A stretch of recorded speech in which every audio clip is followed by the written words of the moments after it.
অনিতাদি এই ওয়ার্ডে চলে আসেন তখন কিন্তু আমরা সত্যি খুব কষ্ট পেয়েছিলাম, কিন্তু আজকে যখন বারবার ফিরে আসি, গত বছরে এসেছিলাম, আজকেও আসছি, এবং আপনারা জানেন যে আজকে নানা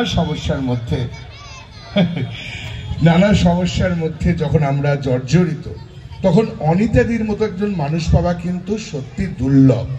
আজকে স্বামীজির জন্মদিন, আজকে 12ই জানুয়ারি, আমরা জানি যে আজকে জাতীয় যুব দিবস, এবং জাতীয় যুব দিবসে স্বামীজি কিন্তু একটা কথা বারবার বলতেন যে মানুষ হও রামচন্দ্র, মানুষ হও, পরস্পরের নিয়োগোত্তর খেয়েও খেয়ে ছেড়ে সৎ উদ্দেশ্যে, সৎ উপায়, সৎ সাহস, সৎ বীর্য অবলম্বন করো।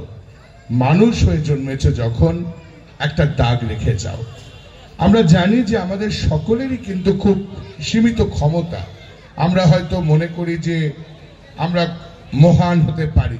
আমি একটা গল্প বলি আপনাদের, যে নেপোলিয়নের সমাধি, এবং নেপোলিয়নের সমাধির সামনে একটা ছোট্ট বাচ্চা তার বাবাকে নিয়ে গেছে, এবং বাবাকে বলছে এটা কার সমাধি। তার বাবা উত্তর দিচ্ছেন, যিনি এমন একজন ব্যক্তির সমাধি যিনি মনে করতেন সে ছাড়া পরের দিন সূর্য উঠবে না। সূর্য কিন্তু উঠবে।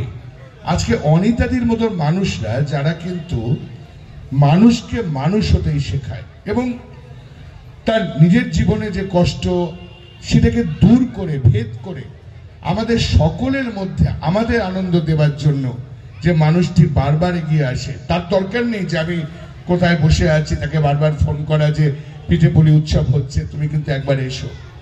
যত কাজই আমাদের থাক, আমরা সারা দিনের যা শিডিউল থাকে সেটা অত্যন্ত কঠিন শিডিউল থাকে, তারপরেও কিন্তু অনিতাদির ডাকে সাড়া না দিয়ে না আসাটা কিন্তু আমাদের পক্ষে সম্ভবপর হয় না।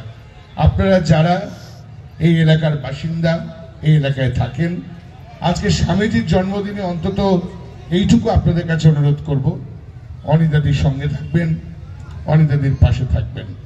বিবেকানন্দকে স্মরণ করে, শ্রীরামকৃষ্ণকে স্মরণ করে আজকের উৎসবের যে সূচনা সেটা আরো আনন্দ মুখরিত হোক, এইটুকু কামনা। প্রণাম নেবেন অনিতাদি।